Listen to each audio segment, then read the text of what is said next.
Money laundering was supposed to go down once AI came in to save the day, and it's gone up. Does a software-based approach catch people who are moving money illicitly? Absolutely. It catches the dumb ones. And so it doesn't catch innovation, which money launderers are some of the most innovative criminals in the world. I'm not saying we shouldn't use it. We should still catch all the people that can be caught with it. But I think switching over to understanding how. Welcome to Cyber and Psych. Today with Stephanie and Matthew. Stephanie is the CEO of and co-founder of Norphluchs. It's a tool for GDPR compliant digital background checks and person-based risks insight. Her main expertise is in OSINT and corporate background checks. Stephanie and Matthew work together when the topic of corporate espionage arises, especially in critical infrastructure and financial institutions. Therefore, she will be assisting me today a little bit on the interviewing part when it comes to corporate espionage and insider threats. And you, Matthew, spent 13 years with the CIA and totaling 17 years in the intelligence community, especially in infiltrating Mexican cartels and transnational criminal organizations as a money launderer, as I understand that correctly. That is true, you're correct. Now, I'm very curious. What do you do now and what is your mission? Who are you? So my mission now closely mirrors what it was when I was in a little bit. Now I have three main focus areas. One is I train U.S. and foreign law enforcement agencies in conducting undercover operations, specifically when it comes to money laundering or narcotics trafficking. I also consult with financial institutions, banks, and family offices to create insider threat programs and help them understand how money laundering actually works outside of an academic textbook. And finally, I work with individuals who either want personal coaching about fraud and manipulation or have been victims of, say, things like romance scams or, financial fraud. I work a lot with victims of romance scams or elderly fraud cases now as well. Wow. And you're based in the US, That's right. right? Yes. I try to travel as much as possible, but the US is my home base. Yes. Cool. Well, that's like really broad, what you did. So you, as I understand correctly, you went undercover. Is that correct? Yes, yeah, broadly. So in law enforcement, they typically call it going undercover. And in the intelligence world, we use a little bit different language. We say, working in cover, using a cover platform or working an alias. And, for me, I was a commercial cover officer. I was not a diplomatic cover officer like most in the intelligence community are. And so we actually use a blend where sometimes more often than people would think, we work in our true name. And then other times, for different operational reasons, we will adopt a cover identity. But it can switch back and forth more often than most people think. And how did you get into this field? Yes, it was a little bit of a twisting road. I was looking to join the CIA straight out of college, actually. And at the time, I didn't finish college because the war in Afghanistan, the global war on terrorism, had kicked off. And very naively, I thought I was going to miss my chance to participate. I didn't know it was going to last for 200 years, and I had plenty of time. So I left and joined the U.S. military, intending to work on the military side, except that didn't work out. The military immediately sent me to work on a military billet to the National Security Agency. So I ended up in intelligence, whether I wanted to or not. And then based on some of the things I got involved in with the NSA, I was approached by someone with the CIA at the end of my military tour and asked if I would like to join a special program with them. So you can actually just decide to be in the CIA? I was like thinking that the people they approach you because you are, I don't know, standing out with some qualities or something. It's much less than it used to be that way. When it started, when it switched from the OSS to the CIA after World War II, it was very much that they were directly going out and looking for people. Now, Uh-huh. most officers apply online to Oh wow. CIA.gov. And that's how most of the people get recruited for that. So you could take the test online, and then Uh-huh. they typically will reach out to you if your application package is desirable for them, or they do more broad recruitments on college campuses as well, where they'll actually have a booth that says CIA on it. It's not very secret at all, so it's not as spooky as most people think for that. So Not like in did the the movies. image change? Did the image change from like a few years ago to now? Like, was it all? Because you said it wasn't always like that, and here in Europe, it's definitely not like that. Like, No, no, it's much more, let's say, delicate in Europe than it is here, and uh, I think at the time when I was coming on, they were getting 50,000 applicants a month.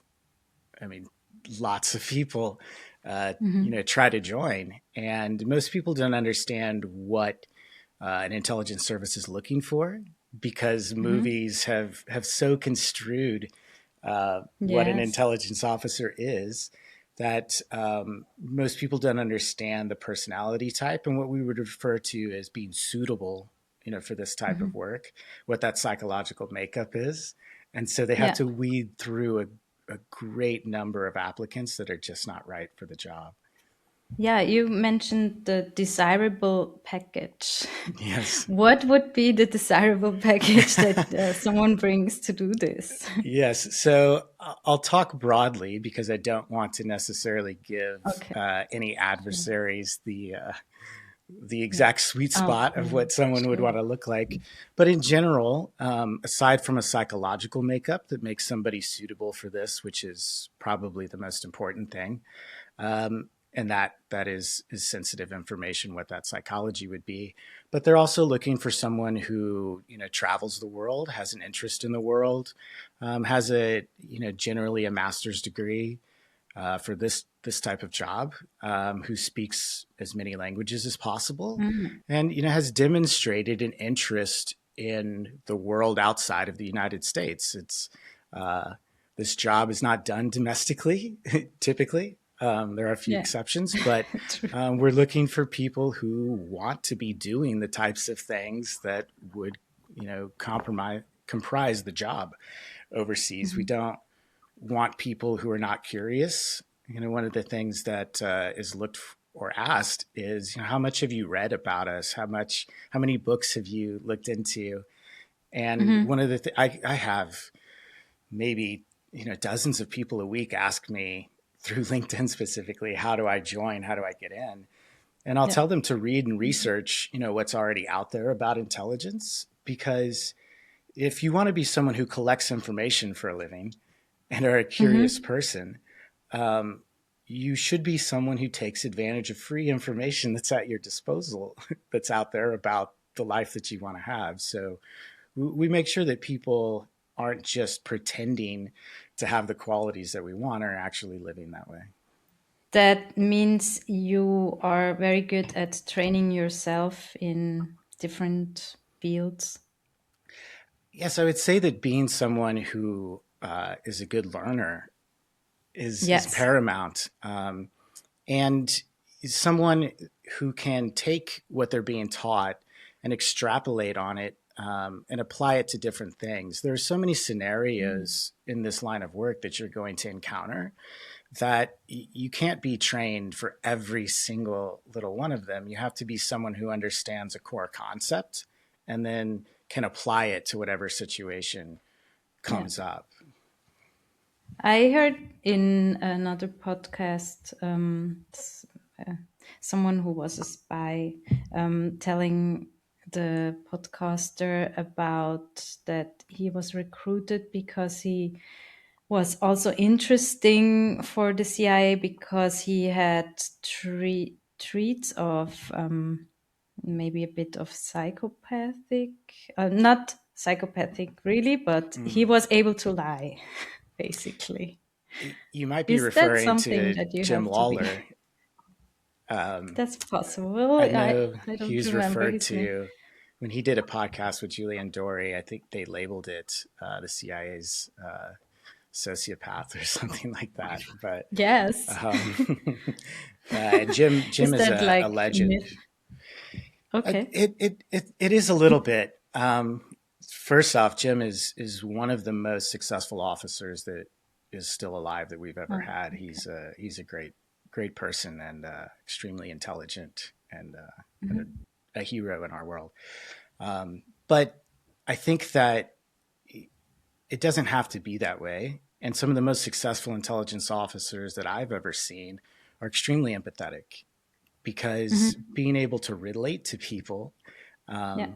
which is something that Jim is amazing at, it's paramount. People don't like taking risks or selling secrets to people that they don't have anything in common with or that they feel Mhm. despise them or don't like them. Finding common ground with people is one of the basic principles of doing intelligence Mhm. work. Yeah, I think they mentioned that too. Hmm. To get them or to l- give them a reason to give you information. Absolutely. They people when they're taking these massive risks, right? Because they could get thrown in Uh-huh. prison, they could, their families in some countries could be killed if they were caught. Um, we have discovered over a very long period of time that people are more likely to do that with somebody that they like than with Okay. somebody that they don't. And being likable and relating to people has a lot to do with this naturally. Then that's more of an important trait than to be able to lie or yeah, just invent some stories. I think it depends on what your job in intelligence is. Hmm. Whereas somebody like Jim was a spy recruiter, that's what he did. Not Yeah. so much for me. And um, Mm. being able to lie was much more a part of my job Mm. because it wasn't just recruiting people to give information. I was trying to gain access to uh, transnational organized crime groups. Yeah. And so lying was definitely a big part of my day to day. So how does it work if you're on the one side extremely empathetic and on the other side being forced to lie? Because you have your mission, your goal, so you know you have to lie to reach that goal. But on the other hand, you're dealing with people that you might get involved with. And if you're an empathetic person, I think it's a fine line to balance, right? It is. And when you work in cover, I've heard it referred to like acting a lot of times, which is a horrible comparison, unless it's method acting that we're talking about. You want to believe what you're doing. You have to believe what Hmm. you're doing, or else people will notice that you're being disingenuine with them. And the relationships, especially when you are uh, involved with some of these groups and their families, like I was for a very long period of time, for years, you make relationships that are real. They are not fake. Okay. And when those relationships end, um, you feel the same way as if a normal person's relationship with someone they cared about ends. It's the same. And sometimes you love people. Sometimes you get very close to people's children, and that can be extremely psychologically impactful when it's over, or along the way when you know that in your head, this is not going to end perfectly, and it will end Hmm. at some point. This isn't a relationship I'll be able to have forever, and it's a burden to carry. It should be a burden. It should not be easy, and it can really negatively impact people that have lived it for a very long time. Hmm. You have to kind of separate That's it. Compartmentalize your is, yeah, yes, yes. compartmentalize. You do. You live multiple lives, and you have to keep Uh-huh. what's in that bucket over in that bucket, and what's in another one completely separate, or else you'll experience a cognitive dissonance that will make the brain very unhealthy.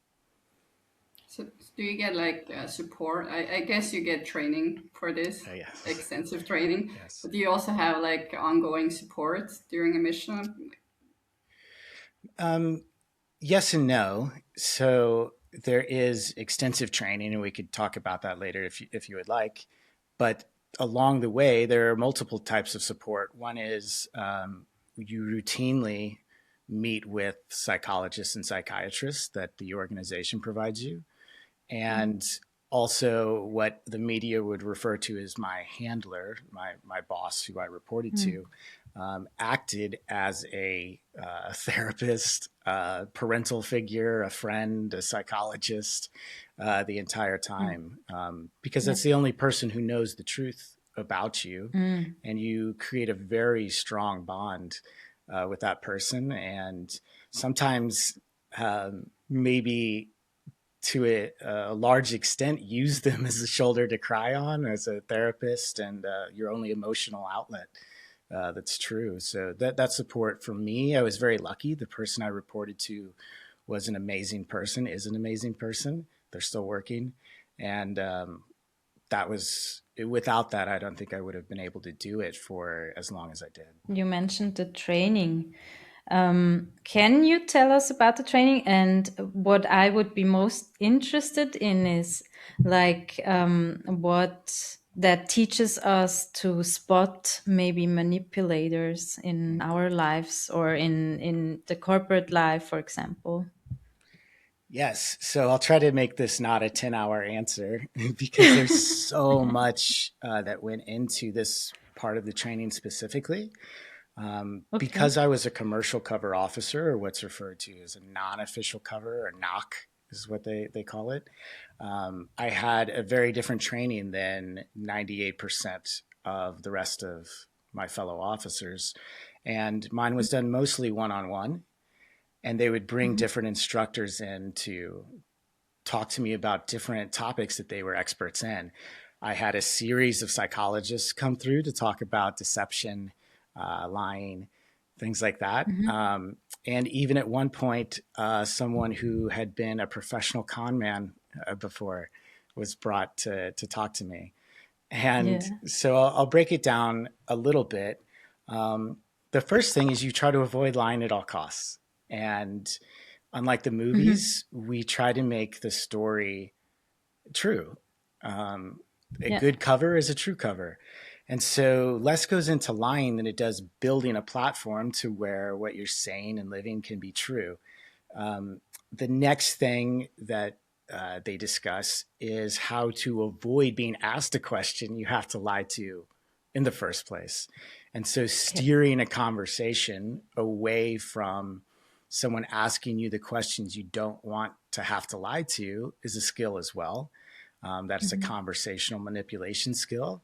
And a lot of times you can simply create an environment where somebody would feel rude to ask you certain questions, and implying that politeness is a tool that can be used to avoid certain questions. But when you're actually being taught to lie, one of the first things they do is they sit you down and film you, they record you answering a series of questions, and they say, we want you to try to lie to certain questions, tell the truth to other questions. You're the only one who's going to know which ones are true and which ones are a lie. And then they take you into another room with a large screen and they show you what you look like when you're lying. Yeah. And it's something that most people are not aware of. They have an idea of what they come across as when they're lying, but they don't know. And so once you understand the difference between what you look like when you're lying and when you're telling the truth, you can start to manipulate the process to match when you're telling the truth. One thing that is a massive mistake, even people who work undercover make all the time, is they put a lot of effort into telling a lie. And then they don't put any effort into telling the truth. It just comes naturally and, it flows. And so that's problematic for two reasons. One, you can simply tell somebody is lying because they put so much effort into doing it. But two, when you're trying to lie, a lot of it is based off of creating a reality for the person you're lying to that they wish existed instead of the truth. You're making a mismatch between their perception of what is real and what is actually real by giving their brain a more comfortable place to live in than reality. And the problem when you're only focusing on the lies and not the truth is many times people will think that when you're telling the truth, you're lying all of a sudden because there's this difference. This has happened to me when I've been working before. Early on, I learned this lesson the hard way, where I knew I was going to be asked. I was in a room, and there were several senior figures from a European organized crime group in the room. And when I walked in, it was in a bar. Somebody had taken my cell phone from me that worked for them, and they were going to look through my cell phone while I was in the room. And I knew there were certain questions I was going to get asked. I knew it. And I was ready. I had rehearsed this in my head, hundreds of times. I looked in the mirror and I was ready to go. And I breezed through these questions. And then they asked me a few questions I don't have to lie to. And I could tell immediately on their face, they thought I was being deceitful. And I wanted to say, no, that's not even the question I'm lying to. I was lying to the question you asked me 2 minutes ago. This is the truth. But you can't do that. And so good liars are consistent in their delivery. They're very because consistent. you have like tells, right? Right. Because afterwards you were like thinking about it, and before you just breezed through, and then they probably saw a difference, but right. You relax once you're done telling a lie, and you see that people believe it. It's almost like okay, I got past that test, and so that's a big tell. One of the ways that they teach us to lie is through the lens of how a magician works. And the first thing to understand about how a magician lies is that that's right. And the misdirection is based off of how you're being perceived, where the audience. So if it was a physical form of a magic trick, where the audience is sitting is extremely important. That's their perception angle on you. If they're standing over your shoulder, they might see, how the trick is done. And so understanding the perception, what angle somebody is observing you from when you're lying is extremely, extremely important. The second thing is to understand that people like being deceived. There's a great quote, I believe it's by John Locke, which is, "It's vain to find fault in the methods of deception wherein people so enjoy being deceived." So again, looking at magic, people will pay money to go to a magic show, right? So true. They're literally paying money for someone to lie to them and to trick them as a form of entertainment. Because again, people would like to replace reality. The brain is always looking to replace reality with something it likes more. And that is the best way to lie to someone, is to provide them with that alternate reality that is more comfortable for their brain. And that's also how scams work, because that's like what the people hope the reality would be. Exactly. And then they are deceived by it. That's interesting. Were you surprised in the beginning when you saw the first time your recording how bad you were at lying, or were you good already? Or you're natural. I was horrible. I was absolutely. Because I would be so bad if someone recorded me. I would be like, oh my God. I was actually incredibly horrible. It was painful to watch myself. I was so embarrassed because it was so obvious, and it wasn't what I thought.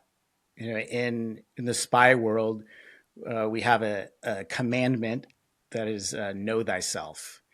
It's very hard to pretend to be someone else if you don't actually know who you are. It's hard to adjust something when you don't have a good baseline for what it is. And understanding how people perceive you, not how you, Yeah. you used to think that they do, but how they truly perceive you is critical in deceiving someone, or else you're going to be off, you know.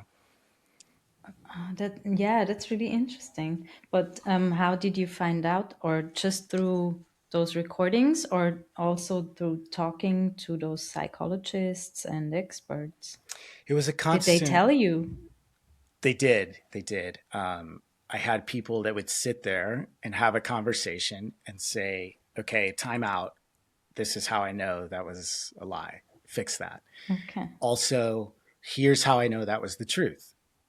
And then let's say if it's a body language expression, once you identify what someone, because it's different for everyone, there's not one hard Mm-hmm. rule that works.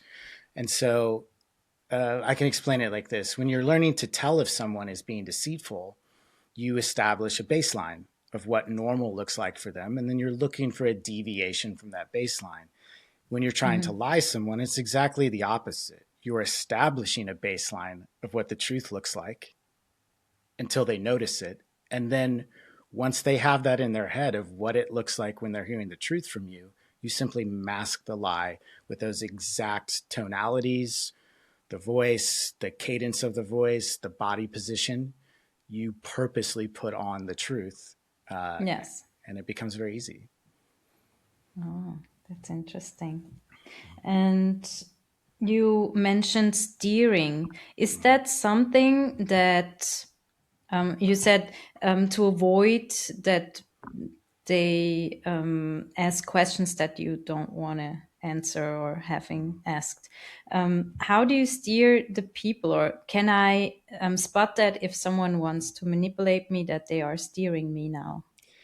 Yeah. So one of the most common things is I want to move the conversation in such a direction. If I feel like you're close to asking me something I don't want to answer, Mm-hmm. I'm going to move the conversation away from that topic in such a way that for you to what we call circle back to that point of the conversation would seem rude, or obvious. If Mm-hmm. we get off topic, I'm sure you know this hosting these podcasts all the time. If when you're trying to bring it back onto topic, sometimes it can be awkward, Mm-hmm. but it's at least noticeable. So if somebody is trying to elicit or steal information from me and I'm steering away, but and then the conversation naturally goes somewhere else, but they keep circling back to this topic, then I know that that's the topic that they're trying to get information out of me on. Mm-hmm. And so I'm going to Yeah. try to make that as difficult and specifically as rude as possible for them to do. And how do you do that? Like, are you saying something special, or how is that? You can How do plant I? seeds along the way, or one of the things that I like to use is to transfer it or to give, uh, let's say, an example. So if you were going to ask me about, let's say, my younger brother, which I get asked about on podcasts quite a bit, um, and I didn't want to go down that road, I didn't want to talk about it at first, I could bring up naturally in the conversation at some point how, uh, you know, how rude it is when people dive into people's family Yeah. lives and things like that. Right. And Okay. after I've said that, 3 minutes later, you can't do it. I've already, No. I've subtly, not so subtly hinted that that Uh-huh. would be socially untoward of you to Okay. do. And so you can essentially teach somebody ahead of time, if you were to do this, that would be bad. And then they Mm-hmm. naturally avoid doing it. Oh, interesting. Cool. Now I learned something. What I also wondered about was some scam victims told me that the person who manipulated them mirrored themselves very much. So Mm. they like emphasized same traits they have. They are very family oriented or something. Is that also something that is in your toolbox? Is that something that you do consciously when you want to manipulate someone? In the beginning, it's conscious. You get so used to doing it that it becomes subconscious. And mirroring would be part of what we categorize as building rapport with someone Mm, else. It's just one part of building rapport, which for somebody in espionage or a con man or a scammer, it's essential. It is one of the building blocks of trust. And so mirroring is a tool that is used in many, many ways. Physical mirroring is the one that's talked about the most. You know, if somebody leans in, you lean in a little bit, or if they cross their legs, you do it. It can be overdone. It can really be overdone. And for somebody who's good at spotting deception, it's an obvious tell. If somebody starts mirroring me physically, I know that they're either very suggestible because they don't know they're doing it. They're actually mhm. subconsciously following me, Yeah. or they're out to get you. I do a keynote Yeah. speech on deception for companies, and it's a topic that we spend a lot of time on. The Yeah. the other ways are in vocal tone, uh, Mhm. rhythm of how you're speaking. You can Yeah. do it in emails. You know, if somebody emails you and they're very formal in their email, uh, Mhm. my dearest Jill, comma, and then they have a long body and they most sincerely yours at the end. You can mirror that back Yes. in the formality of it, or if they're casual, hey, what's up, Mhm. Yeah, that's deuces. exactly the what I wanted to bring up. Like I noticed that I'm doing this naturally. Like Mhm. I would start like writing as myself, but if I get like an answer where he doesn't say like dear Stephanie or he doesn't say greetings, I'm more prone to also just reply with a sentence or the other way Yeah. around. And I'm always like thinking, is this normal? Like, does everybody do that, or should I stick to my style because I do this automatically? And Yeah, me I too. think you should stick to it. I think Stephanie, you're somebody that's very adept at building Mhm. relationships, especially early on. Um, yeah, I think that's one of the reasons for it. Mhm. It demonstrates not only similarity, right? Because, and you go back to one of the things that you said, Jill, is what you're trying to establish, or what somebody who's trying to manipulate you is trying to establish, is the idea that we call it's a innate primate thing for people, where it's you, me, same, right? Ah. We're alike, and that means that you Mhm. can trust me, because we Mhm. people are much more likely to trust someone they find similar to them than dissimilar to them. It's just the truth. that's the way we are. Yeah. What are other ways that some scammers are using in their deception toolbox, as to say? Yeah, so scams haven't changed really in the past 100 years. These old school Mhm. con man scams like the Spanish prisoner, uh, they're just called different things now. And the psychological areas of the brain that are focused on are exactly the same. We have AI now, we have computers now, we have all of these things, but the human brain hasn't changed. If anything, it's gotten lazier than it used to be, and more Yes. easily manipulated, but it still has the same inherent weaknesses, which are all Mhm. based on the brain's desire to feel safe and to perform efficiently. And when you're lying to someone or manipulating someone, you are looking for the areas of the brain that do not work efficiently, and you're exploiting those. One example that is consistently used is implied authority. People respond to Yeah. people they think are authority figures. We know that if you wear a lab coat into Mm. something, people think you're an authority figure. If you uh, express that, people naturally feel like they need to obey, and they're much less likely to challenge what you're saying. Another one that goes along with that is an implied sense of urgency. Yeah. The faster the brain thinks, the worse the brain thinks. And so you want someone's decision making process to feel rushed. It's pretty simple. Yes. Yeah. That's like the persuasion principles, Yes, right? yes, exactly. Mm. exactly. Cool. Yeah. Thank you for the information. That's really useful. Yeah, to spot or to recognize manipulation, I guess.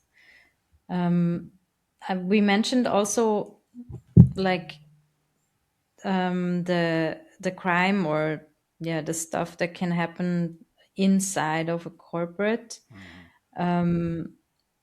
And also maybe some deception or some insider, I don't know, steal some money from a corporate. Is there also some, or are there signs that we can spot that they maybe are deceptive or doing something that they shouldn't? Yes, absolutely. And, I'm going to stay away from the computer-based analysis of this and talk mostly about the human side of what to look for, Yeah. because I think it's really what is most vulnerable now, because so much trust is being put on a computer to do this job for us. But the first thing I think of when I approach this is, how does the adversary of the company, whether that's a nation state that's trying to get someone to work at the company, whether that's somebody who's trying to get someone that works at the company to steal information, an insider threat, and give it to them, or create in a financial institution, talk a banker into helping them launder money. The process is the same way that we in espionage recruit spies, or infiltrate an organization. Criminal groups understand this inherently. There are Mexican cartels who were formerly made up of special operations and intelligence officers in the Mexican government before. So it's not like they don't understand these techniques that are used. And so I always think of it, if I was going to go into that bank or I was going to go into that company, who would I target? Those are the most vulnerable people. It's very predatory. The adversary goes after the slowest gazelle in the herd, or people who show that they are suitable to be recruited to hurt the company or to hurt the bank. And the starting point for that is, you don't recruit happy people. Right? You recruit people that have a grudge, or people that feel like they're being overlooked, unseen, mistreated, undervalued. And so the first thing that I look for are people who demonstrate that they feel that way about the company that they work in. And How because do you find that? a lot of times they will have gone through a process of trying to be seen, to try to reach out. They've complained before. They've, demonstrated that they felt upset that they didn't get that promotion, or that they didn't get to work on a special project. People are usually complainers at some point along the process, saying, hey, see me, care about me. What happens when the company doesn't care about that employee or doesn't put that attention into them? Then it's just a matter of time before somebody else in a nefarious way comes along and gives them what they're looking for and meets that need. Yeah. So as soon as they don't complain anymore, it's not a good sign. That's not a good sign. If you didn't fix Then the they problem, are even yes. and suddenly it's all, Or if the problem is fixed, of course, but if it's not fixed and they are still quiet, then that means they either are recruited or something, or they have decided to do something about it. right. I And think also here, like OSINT is a useful source, right? Either they go on Reddit or some other forums and start complaining with thinking they're anonymous, but you can easily find out what's the email address behind it and who's the person behind it. Or also like first people who are in financial distress. So if you see like they got a divorce, they have a mortgage, they have to pay, etc. So I guess it's very easy for the CIA to spot who exactly you want to reach out for. that's a great point. Here we have, I don't know if it's in Europe or not, a website called Glassdoor, where you can essentially supposedly anonymously complain about your boss. And a lot of times when I've gone into companies and looked at the insider threat situation that they have. The company's not even aware, even on something like Glassdoor, that those people have been complaining, and saying they have this problem for a long time. Um, there are other people, people who are trying to recruit an insider in the company. They definitely pay attention when people are expressing these vulnerabilities online. Yeah. And, Stephanie, you mentioned something really good about like money problems. And, historically, the CIA used an acronym called MICE to identify motivations, and why people do stuff. The first one being money, then you have ideology, coercion. And the most important thing to understand about money, and I hear this constantly. People say money is the most consistent reason that people betray a company or people betray their country. And that is just so incorrect. People don't want money. People want something they can spend money on. And whatever that is what's really important to them, right? Whatever they're going to go So spend it's more it. ideology. I think, ideology is what you want the most, right? That's somebody doing something for the right reason.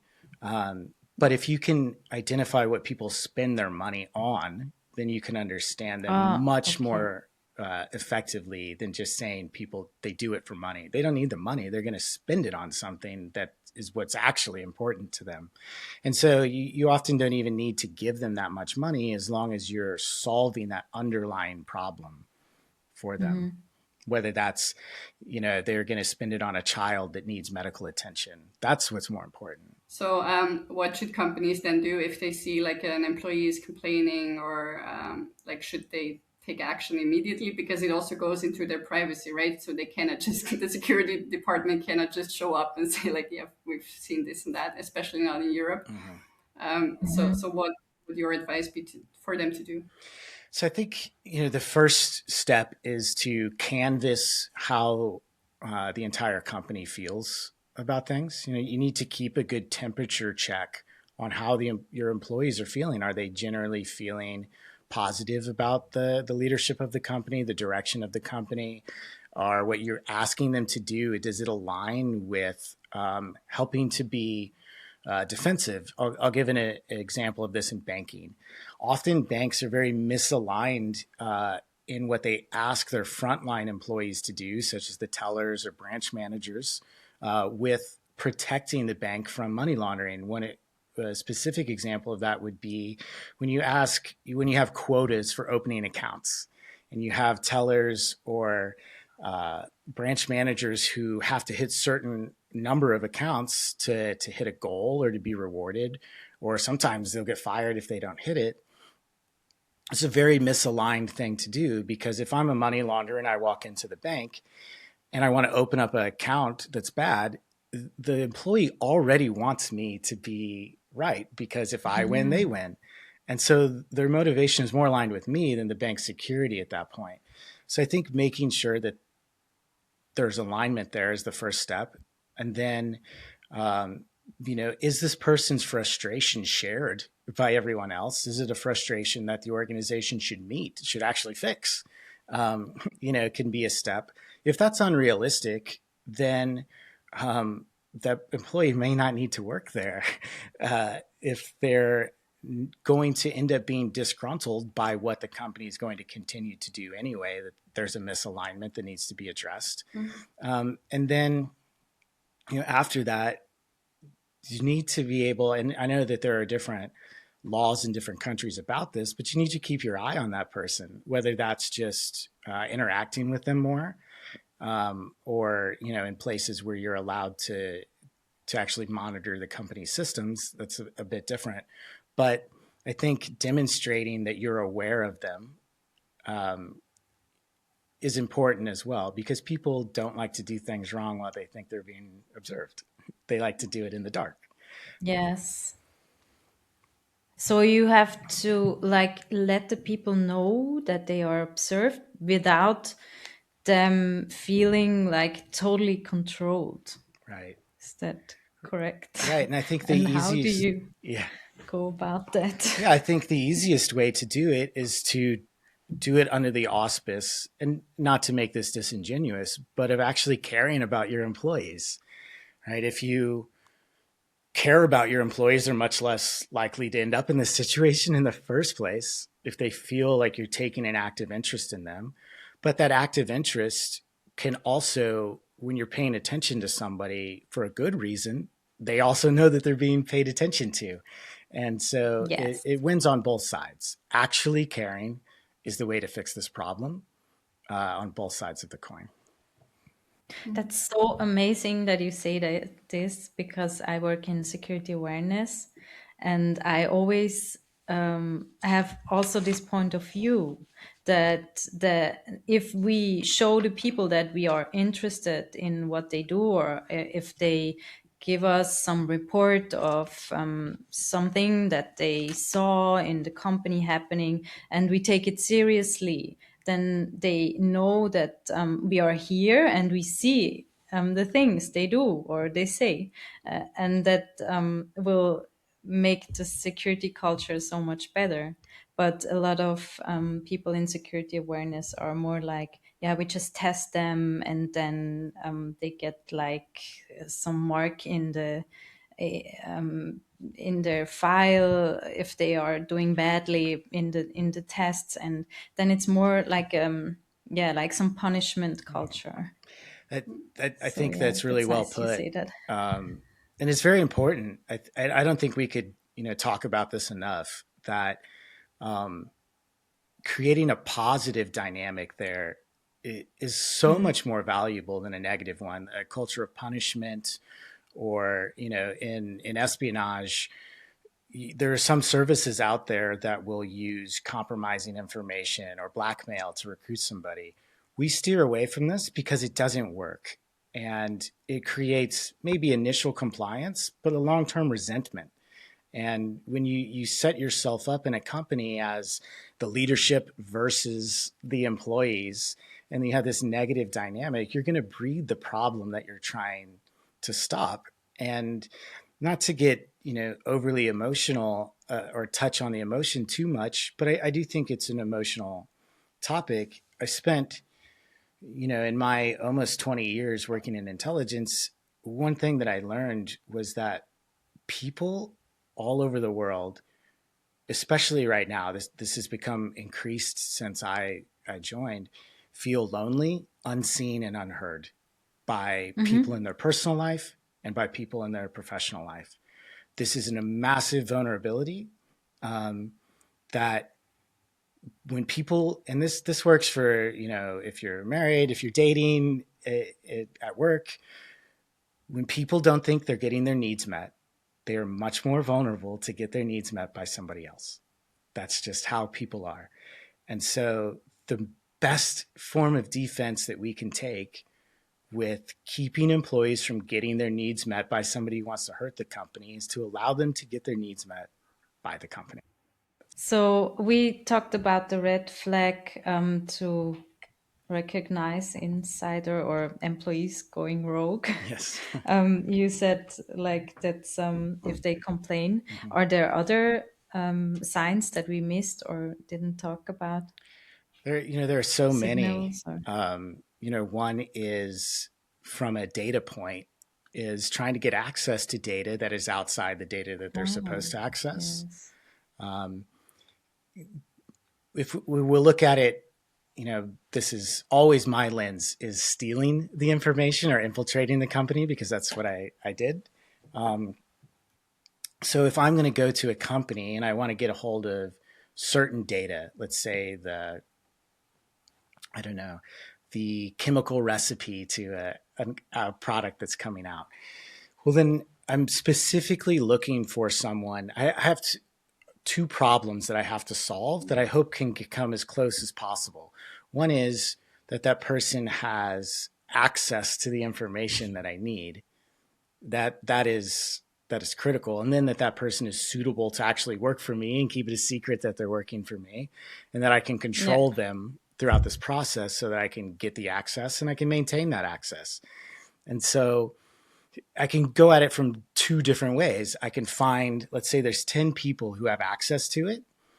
Um, then I can look for the one that's the most suitable to betray the company and work with me.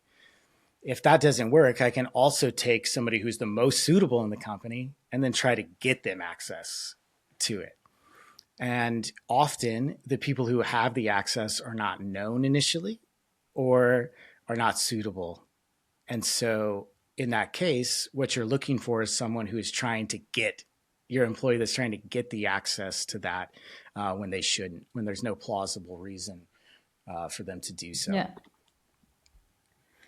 Then it's also, I mean, if they haven't done anything before, then it is very hard to detect for a company that they are doing something wrong. If they have been like working there for a long time Right. and being good Right. all of the time. And I think at that point, you're really looking for micro deviations from behavior in the past, right? Just like the way that you tell if somebody's lying by establishing that baseline and looking for an outlier. If we look at, let's say, the TD Bank case where the individual, they just got sued or fined $3.5 billion for allowing money laundering activity to happen within their bank. And it mostly boiled down to a few employees, one of whom actually worked in the anti-money laundering department. No. Right. That's the recruit with the good placement that we were talking about. Right. Yeah. That's extraordinarily good placement for and access for that person. But the person that was at a branch level that was opening up bunches of corporate accounts for the money launderers and then issuing debit cards to them to use, it was abnormal behavior. They did not typically open up that many accounts in that time period. So there was an outlier in the behavior. We were talking about motivations of why people do this. It's been disclosed in the media that that person was paid just under $50,000 in gift cards to move what I think was close to $750 million over the entire period of the scam. They should have kept the money themselves. I know, right? Aim higher, ask for more. Yes. Right. What's happening? And so, one of the things that's often a surprise for people is how little, especially in espionage, people get paid, even for betraying their country. You'd be surprised, well, maybe not you, but because you work in this field, but what somebody will do for $2,500 a month, just an egregious, again, because if you've gotten that person to work with you because of something more important than the money, that could be excitement of doing it. It could be they're trying to get revenge on the organization, that they work for. That's much more powerful.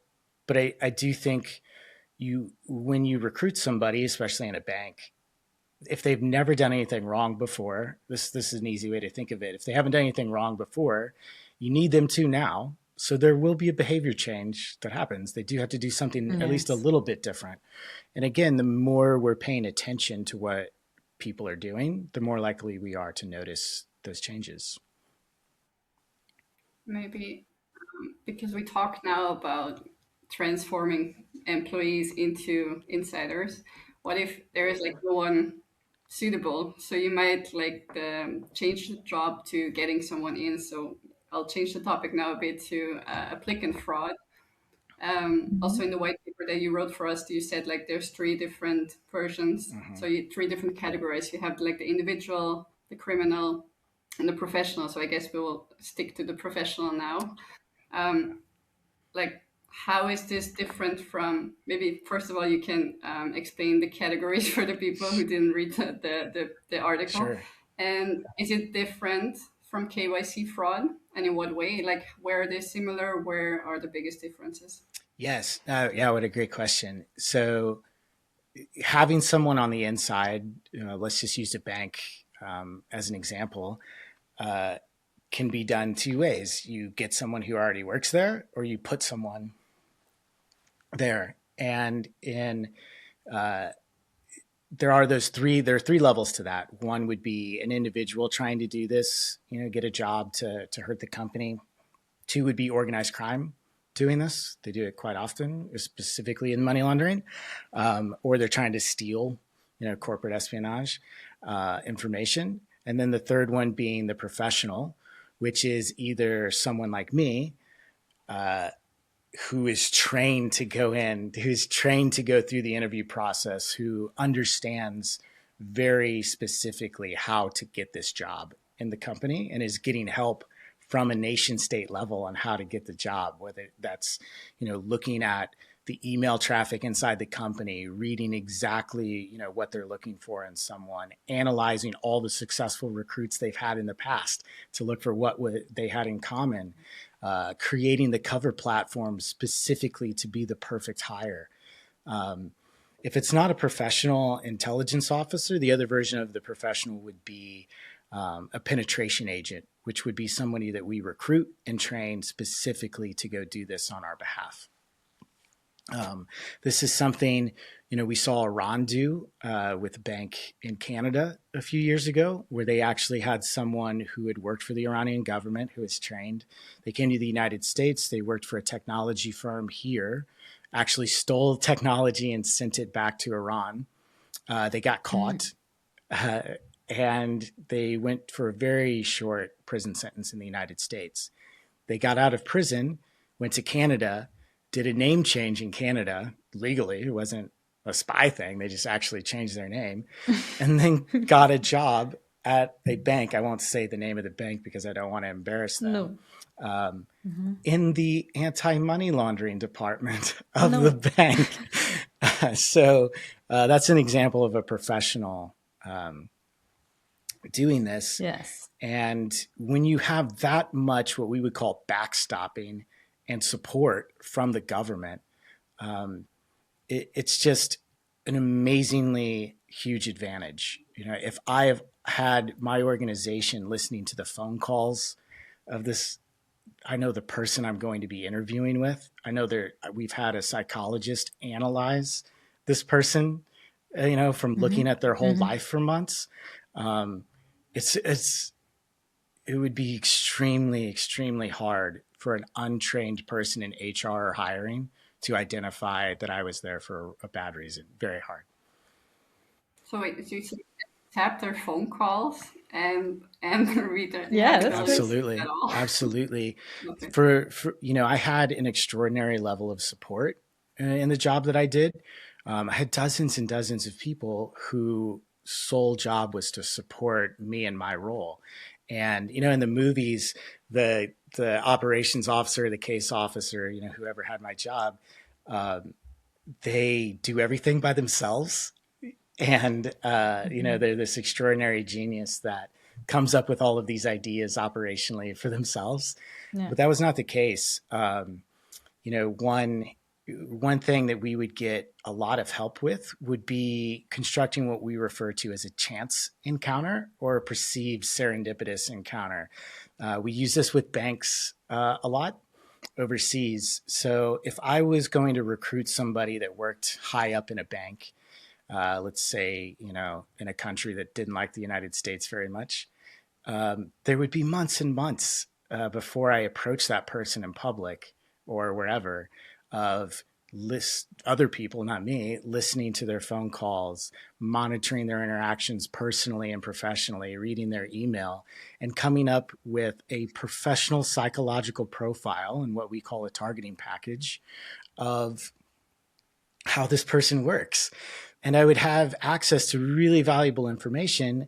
I'll give you a real world example of one of the people I was going to approach. We knew that they liked a specific book that was very rare. It was their favorite book that almost nobody had heard of. And we knew that every, let's say, Thursday after work, they went to happy hour at the same bar. And so knowing their entire psychological profile before I went and sat several seats down from when they typically sit. I took the book, which I had to read this book 2 or 3 times before. It was an extraordinarily boring book. It was not fun it was super long too. It took me forever. And so I sat there ahead of when they walked in, and they came in, they saw me reading this book at the bar top, and they walked up to me and first and said, Yeah. wow, I've never met somebody that knew this book. That's crazy, and they created the encounter first. In intelligence, we call Mm-hmm. this the first person on the elevator trick. So Yeah, you were. if, Jill, if I'm following you and you're staying at a hotel while you're traveling, let's say you're staying on the ninth floor and I walk in and you are getting ready to go upstairs and you push floor 9 and I walk in after you and I say, oh, I'm going to the same floor. That's a little suspicious. Your guard might be up. Yes. But if I already know that and I get on the elevator first and you walk on and tell me I'm going to the ninth floor also, that's much less aggressive. And so we're always trying to get the person to approach us first because then they think it's their idea, right? That's what we refer to in psychology as the illusion of choice. It's another thing that mentalists and magicians use constantly in their trick is to give the person they bring from the audience up the misunderstanding that they're making a choice themselves when in fact they're being steered towards making. Some social engineer that I know, who is doing also pen tests, also told me that he uses that trick. I'm not sure if he figured it out like consciously or was taught, but yeah, he just stands in front of a somewhere and looks very lost, and then the people approach him and ask him if they can help him. So it was their idea, Mhm. right, to help him. Yes. There's also ways, if you're going to make the encounter first, where it can be less aggressive and give you information when you're doing it. One trick that we use, it's also used by a con person, is the dropped money trick.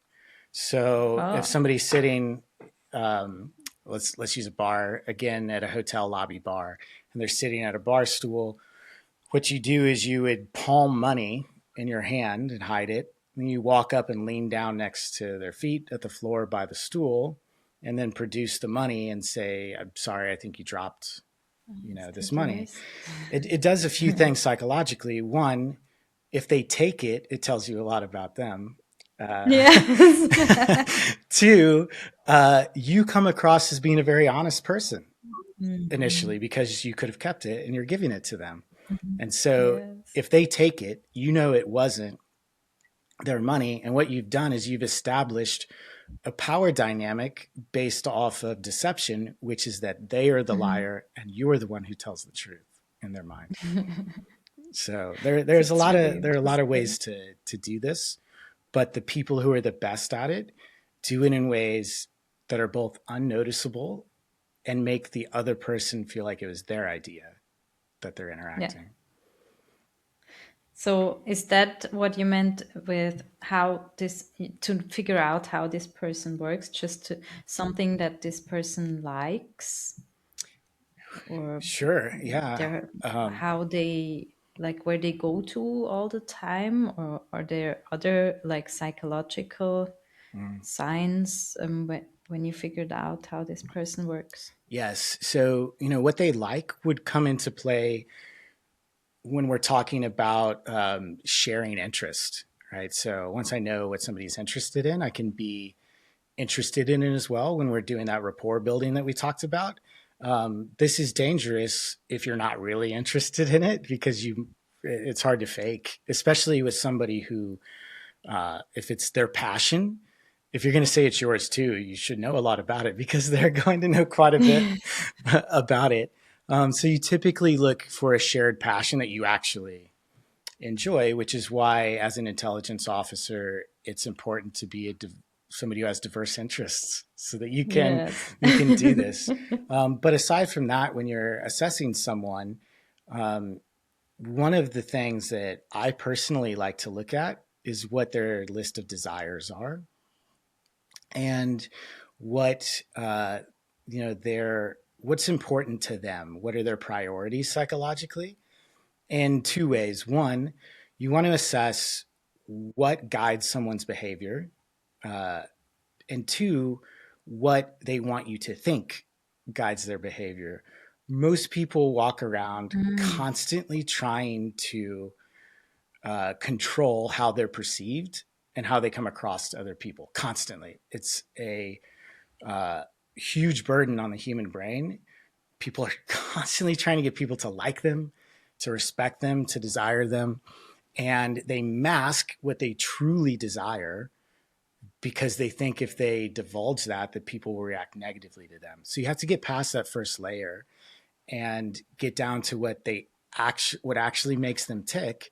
But you have to be conscious of it because you don't want to indicate that you see through the shield that they put up, not because it would make you look insightful, but because it would unnerve someone to do that to them. So you want to understand them, but then you also want to give them the impression that you're buying into who they want to be perceived as. And once you start giving someone that feeling of being seen, what you really want is to get somebody to the point of them thinking, wow, when I was interacting with her, she really gets me. She really understands me in a way that nobody else does. Because then the brain doesn't want you to take that away from them. That's like a treat to the brain, and it likes sitting in that spot. And so great manipulators will use this by saying, when you behave the way that I want, I reward the brain with this. And when you behave the way I don't want, I withhold it from the brain. And it becomes a chemical drug that the brain can get addicted to. And you can very easily influence somebody at that point. And the professional insider, to come back to, because I think we made a loop a little bit. They use this. Probably they know about that.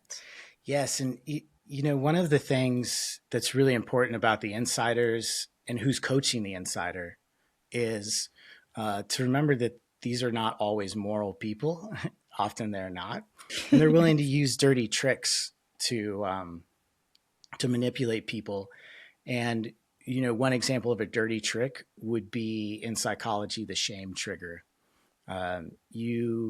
It's probably the most powerful thing that can be used to manipulate or control someone. And it's also one of the most dangerous things, because if not used correctly, you can really undermine someone's psychological stability with it. Do you mean like sextortion? That could be one. Once you understand what somebody is ashamed of that they've done in their past or been a part of, that is one of the core emotional things that drives their behavior now. And if you're aware of it, can be used to control their behavior. Shame is one of the most toxic emotions in the world. And in order to defend against being taken advantage of, it's very important to understand what can make you feel ashamed or what triggers you to feel that way, and to avoid that at all costs. We haven't actually talked about money laundering. Is there something that we can tell the listeners that they can spot, or something, I don't know, some techniques, or Sure. maybe you know better, whatever you can tell us about it? Yeah, so money laundering is really, let's just look at the criminal act of it. It's really unique as far as crime goes, because it's the only crime that isn't, it's one of the only crimes that isn't really a crime itself, right? So if you took your money that you earned legitimately and wanted to do all the things with it that a money launderer does, put it in an offshore account, layer it through you can do that. It's not illegal. Yeah. Money laundering that's illegal supports an underlying criminal activity like human trafficking or drug trafficking or something like that. And so money laundering is broken into 3 phases. Placement, which is how you get the money into the financial system. That can be done, historically through smurfing, which is where somebody takes cash in small amounts into a bank, or large amounts. In the TD Bank scandal, it was $1 million a day at one point in a duffel bag. But you try to get it into the system. That can also be done with like a cash-based business, Uh, bars Yes. have been used for this historically. Yeah, I'm always wondering. There's like some restaurant where I can only pay in cash. Do you think they are money laundering? The Or is reasons it just for only taking something else? cash are getting less and less legitimate for businesses. Right? Um, you know, not to get on to something off track. Strip clubs have been used for this historically. There's a lot of cash. What you're looking for is a business to where you can't prove what the sales amount is, which strip clubs and even OnlyFans has become an electronic version of this for money laundering, Oh. because the value becomes subjective. So the most important word in money laundering is value. It's not about moving money, it's about transferring value from one place to another, and that doesn't have to be money. But you want to move money through something where the value is subjective. That's why art has historically been something that is really big for money laundering, because I can say what I think a painting is worth. I can spend $50 million on a Banksy thing. If it's an NFT in cryptocurrency, that's a monkey, that's drooling. With we saw with Yeah. not too long ago, people were spending millions and millions of dollars on this because the value is subjective. If I'm trying to launder money through, let's say, bananas that are being shipped, from one place to another, it's hard to say that bananas worth $20,000 a piece.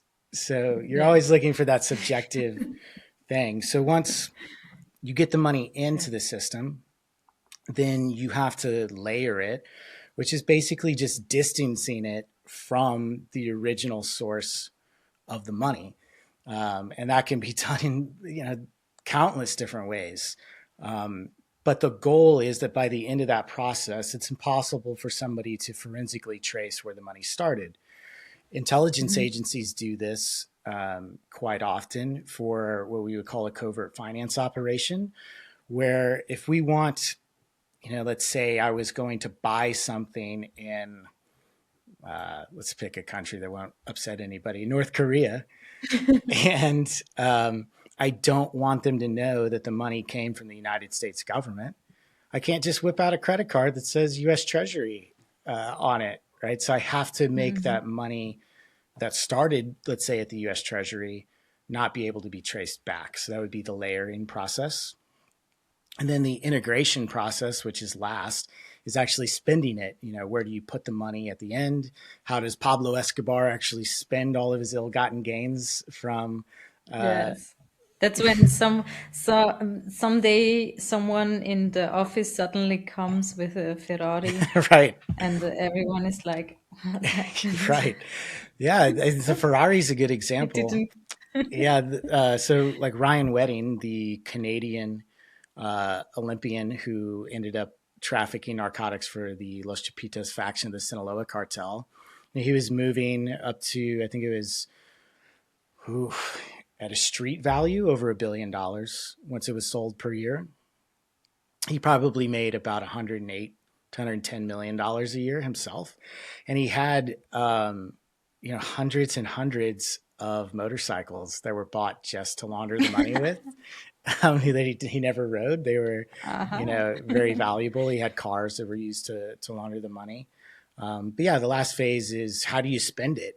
Because Mhm. criminal activity usually, unless it's a crime of passion, is about making money. So the point is to get it to a place where you can Yes. actually spend it. And the ways to do it are just so many. I've even seen it done with trash being mispurposed as art, where people held a private art auction Wow.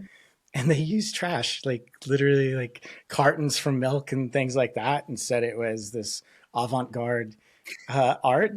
And they had people bid on it and bid, a couple $1 million on this piece of art. So Yeah. nice. Um, Maybe let's switch to the banking sector again. Is it the banking's AML software like actually catching financial fraud, or is it just like checking boxes? Like, is it just there to prevent banks from getting fines, or is it truly working? And if it isn't, then what is working? It's a very complex question, and I'm going to be a diplomat with my answer and not anger every AI anti-money laundering software provider in the world. Software. But I will say this. Money laundering was supposed to go down once AI came in to save the day, and it's gone up. Mm-hmm. The does the software based approach catch people who are moving money illicitly? Absolutely. It catches the dumb ones. It catches people who are unaware of how the software works. And it catches people who don't recruit the people who manage the software. If you put something like that into place at a bank, and I simply recruit the person whose job it is to run that system and to pass what the system flags on, then you've negated the efficiency of the system pretty quickly. The systems are typically based on observing transaction typologies that look like money laundering. And the inherent problem with that is it's typically based on what money laundering patterns up to that point look like. That's what it looks for. And so it doesn't catch innovation in money laundering, which money launderers are some of the most innovative criminals in the world. And it doesn't catch, what would essentially be the money laundering version of a 0 day, right? It doesn't understand something it's never seen before. And so Yes. by staying innovative, money launderers will always stay ahead of software-based solutions to catch them. I'm not saying we shouldn't use it. We should still catch all the people that can be caught with it. But I think switching over to understanding how people recruit insiders in the banks to obfuscate and understand these systems. And even AI now can be a solution for criminals against this, where you essentially have an AI against AI, where it looks for what are the most successful banking applications or loan applications that go through the bank, and then it mimics it, right? And so there are ways around it. I will say that, Stephanie. And with AI, they get more. Even the dumb ones get more intelligent, probably now. They do, and AI has super surged the sophistication level of criminals. Specifically, Yeah. if we talk about those targeting packages that I would get before I would approach people, AI can do this at scale based on people's online activity now. What used to take months of people supporting me coming up with this can be done in a day. Because of how much information is out there about us. And so it's allowed criminals to use the same techniques that used to be only done by countries and intelligence services to make these approaches, because they just have access to what, so much information that's relevant that you used to have an NSA or a GCHQ type organization to gather. It's not necessary anymore. Now criminals can do what we do. When I was in the fraud analytics, it was exactly the same. We always said it's like cat and mouse. It's always the scammer, the fraudster is always one step ahead. And we build the rules after we see the first time one fraud pattern. Afterwards we can build the rules. Before we can not really see whatever they're gonna think out. And now what you're saying is like the software will not save the days, for example. No. What do you think will, or is there like another approach, or the human side that you mentioned? I think the human side is two pronged. One, like we've already discussed, make it less likely that your employees will become part of these types of things. And, make your organization the hardest one to recruit people in. Money launderers and criminals are opportunists, and they want the easiest way to get it done and the least likely chance of getting caught. So make your organization the most likely chance somebody will get caught and the hardest way to break in. Besides that, I think it's very important for financial institutions or companies to understand the psychology of how the people who are trying to come hurt them think, and to understand how money launderers actually think. Then you can start predicting what types of innovations they will make. If you look at emerging technology now, it's very easy from somebody who's laundered money to predict how that technology will be used to launder money, and how, based off of changes, regulatory changes that are coming out, what they'll switch to because it's what I would have done. And I think that there's a massive gap right now for financial institutions in understanding, if they were on the other side of the table, how would they think? And there's no predictive analysis on what's coming up. It's all, like you said, Jill, reactionary based on what they've already seen. You provide this training, right? I do. I consult with companies and banks on how to do that. I actually, this was wild. I thought after I came public with, after my cover was blown and I became public talking, I thought, I don't know how people are going to respond to me. And one of the surprises was that I had a lot of people who are leaving prison now reach out to me, specifically people who used to launder money, who want to turn their life around or, apply their knowledge in other ways now. And so I keep my foot on the pulse of what the innovations are. And I get to talk to a lot of people who are actually on the criminal side of the table, who often have these very, I don't want to say insulting, but interesting opinions about financial institutions right now as being easy to manipulate and easy to take advantage of. I don't hear, unfortunately, many people on the criminal side saying it's gotten a lot harder lately. I don't hear that very often. Okay. I hear that it's just as easy as it always was. Sad. It is sad, yeah.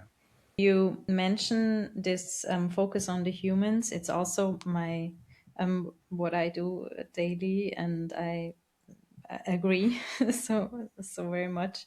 But I don't see as well, as you say, the progress.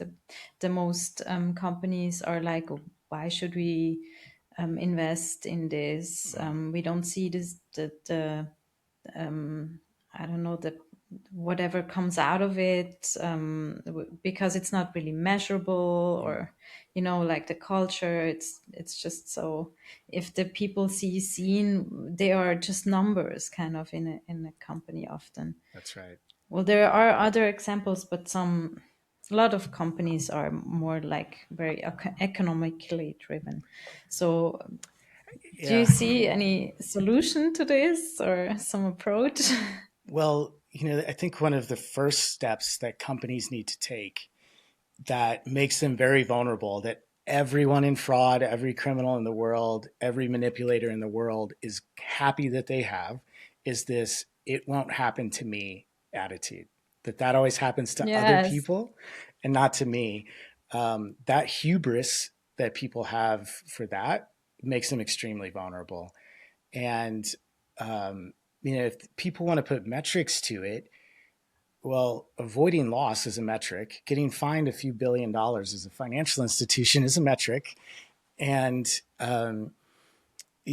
banks and financial institutions have a really interesting relationship with money laundering. And that is because when the money is in the bank, it helps them, right? They get to use the money. That's how banks make money, is based off the deposits in the bank and their investment of those deposits.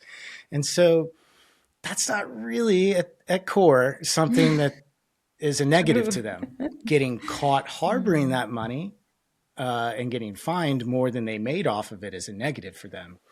And so you have to get past that hump of, our goal isn't to try to take as much money out of your bank as possible. The goal is try to, from both a moral and an economic standpoint, diminish the risk that is inherent to the financial institution for wittingly or unwittingly harboring the proceeds of horrible crime. And I think that there is a huge win by being an institution that is proactive about saying we care about this, and that we're trying to do the right thing, and that at the end of the day, you will make more money as a result of it and diminish your risk of these fines are growing. And it is specifically the fines are getting so big because, European and Western law enforcement organizations became aware of the fact that too many banks said, we'll make more money off of it while we have it than we get fined. And they're going to change that. They're going to make it to where the upside isn't there anymore. Yeah, and probably they just ignore that there are actual really bad crimes behind it. Absolutely. Like people trafficking and like, yeah. I saw that with the Panama Papers. Don't know it. What's that? So the Panama Papers was one of the first, big exposures where the world became aware of what money laundering actually was. It was, all these offshore legal structures, specifically in Panama at the time, that were harboring money that was from tax evasion all the way to terrorism. And these law firms had clients that ranged from royalty, in Europe that were trying to hide money, politicians that were hiding money, to the Bin Laden family. And they used the same mechanisms to either avoid taxes, offload their wealth, or conduct these things. And one massive risk that exists right now that I think a lot of financial institutions haven't wrapped their head around is how prevalent the proceeds of the Mexican drug trafficking organization's money is in both, not just financial institutions, but in large corporations that are being used to move this money. And based on the United States redesignating Mexican cartels as terrorist organizations instead of criminal organizations, I don't think a lot of financial institutions know the difference in what that means for their money. Now it's not just crime. Now the money that's transiting that network can be labeled by the United States government as material support to terrorism, which is a much different story. Yes. And so I think it's very, very important for financial institutions to wake up a little bit and say, we're at risk from the international law enforcement community labeling us not as somebody that harbors drug money, but as somebody that is supporting terrorism. That's a big change.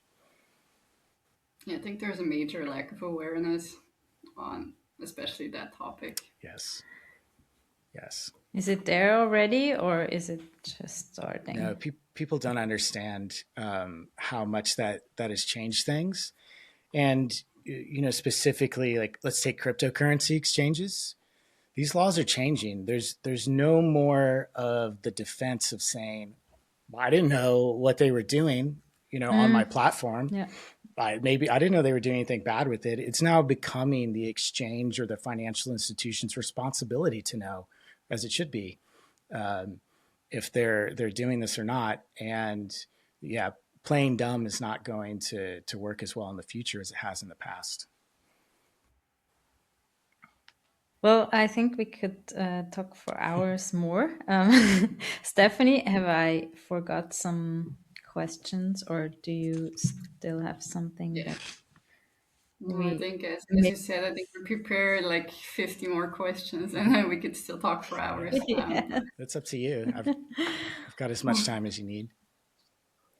I think just maybe one last one to what to do in that direction. Could you maybe, do you have some suggestions for the everyday person in their daily life, where they can look for signs if they are manipulated, or just be aware of what if they can change something to protect themselves better from scams and crime? Sure. I think on a personal level, to avoid being controlled, being manipulated, the first thing is to understand how you personally are individually controlled and manipulated.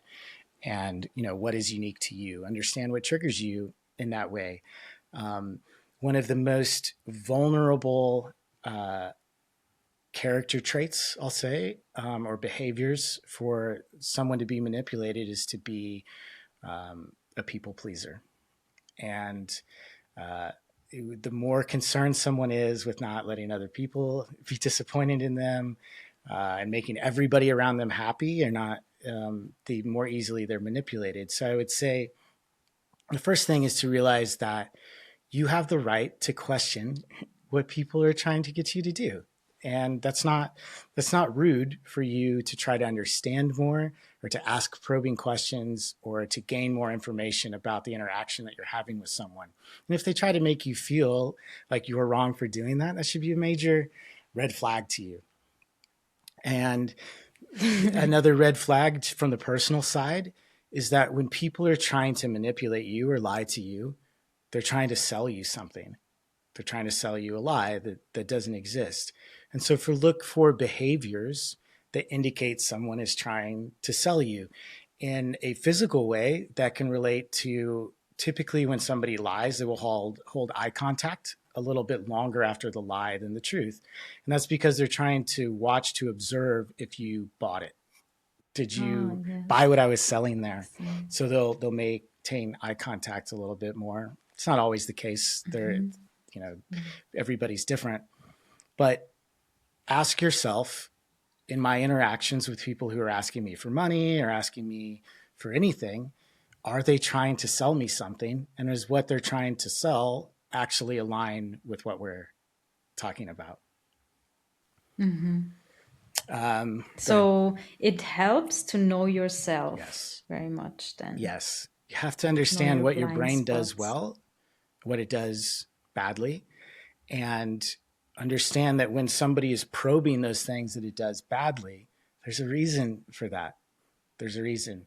And if you feel rushed to make a decision, ask yourself, is there any logical reason why I would feel this sense of urgency for what I'm being asked to do? Or can I really take some time, think about this, maybe ask somebody else's opinion before I just act on my own? Why do I feel pressured? Pressure is the enemy, and understanding and knowledge is your ally in this. The more you know, the less likely it is that somebody will take advantage of you. Oh, that's so nice you say this, because I always say that too. Maybe you're trying to. That's No, it. I don't know. We're the same, Jill. Yeah, we think the same, Jill. No, Matt, thank you so much. It was really interesting. Thank you for having me. It's been a pleasure talking with you both.